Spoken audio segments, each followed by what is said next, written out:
The sun lazily painted the sky gold over the small town of Elisa.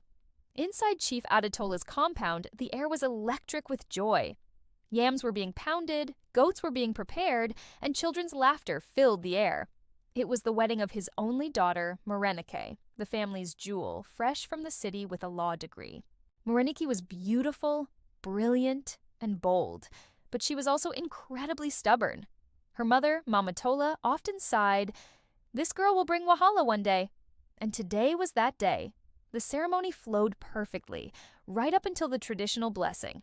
The elders gathered, the drummers played a soft rhythm, and the MC announced, "Now, the bride will kneel before her husband to show respect, as our tradition demands." All eyes turned to Morenike, who stood tall and regal in her stunning gold aso-oke. Then, calmly, she spoke the words that stopped everyone in their tracks. "I will not kneel." A collective gasp swept through the crowd. Her mother's jaw dropped. Her father froze, palm wine halfway to his lips. Even her groom Tundi looked utterly confused. The MC, trying to salvage the moment, chuckled nervously. "What did you say, my dear?" he asked, hoping it was a joke. "I said I will not kneel," Morenike repeated, her voice firm. "Respect is not about posture, it's about the heart." Whispers erupted. One elder, Pa Alamu, stood up angrily. "This girl is possessed. In our days, such behavior was unheard of." Tunda leaned in, pleading, "Rennie, please, just kneel. Let's not cause a scene." But she shook her head. "No, Tunde, I can't pretend to be someone I'm not." Just then, Chief Adetola rose from his chair. The music died. His voice was quiet, but carried a heavy weight. "Morenike, you will kneel. This family will not be shamed." Morenike's eyes narrowed. "Baba, why is it shameful for a woman to stand tall beside her husband? Isn't that what Mama has done all these years?" At the mention of her name, Mama Tola looked away, her hands trembling. Before anyone could react, a small, elderly woman stepped forward. It was Mama Sade, who had once been a housemaid in their home decades ago. "Let the girl talk," she said, her quiet voice cutting through the tension. "What are you talking about?" Chief Adetola snapped. Mama Sade looked him straight in the eye.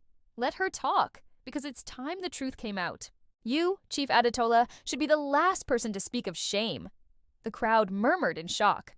"What nonsense is this?" Mama Tola shouted, but her voice lacked conviction. Mama Sade turned to Morenike. "My child, your courage isn't new. You are your mother's daughter.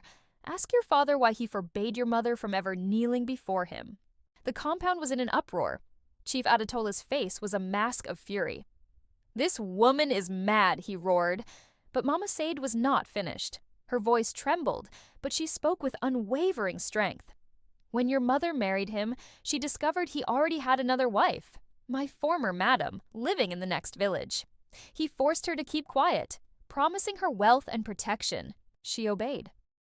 But one day, after finding out he was still seeing his first wife, she refused to kneel. He swore that secret would die with them." Morenike turned to her mother, her heart aching. "Is it true?" she asked softly. Tears streamed down Mama Tola's face. "It was a long time ago," she whispered. "I wanted to protect you from the shame." The truth hung heavy in the air. Chief Adetola was shaking with rage, but it was too late. The secret was out.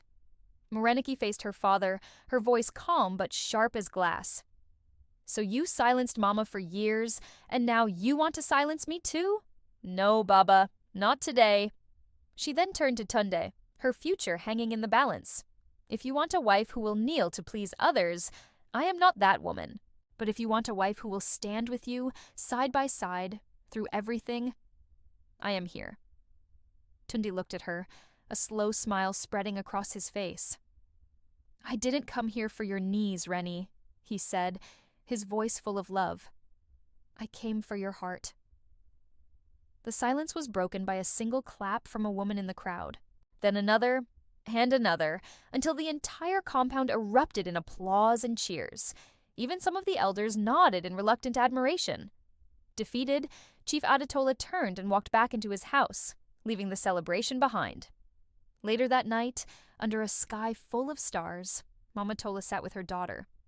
"You did what I couldn't do, my child," she whispered, her voice thick with emotion. "You broke the chain." Mareniki's marriage began with a controversial stand, but it blossomed into a partnership built on true, mutual respect, the kind that doesn't need a bent knee to prove its love. Meanwhile, alone in his room, Chief Adetola stared at an old wedding photo of himself and the first wife he had betrayed. For the first time in decades, tears streamed down his cheeks. He finally understood that the rebellion he had feared so much was simply the justice he had owed all along. Thank you so much for watching. What do you think about Mareniki's decision? Let me know in the comments below.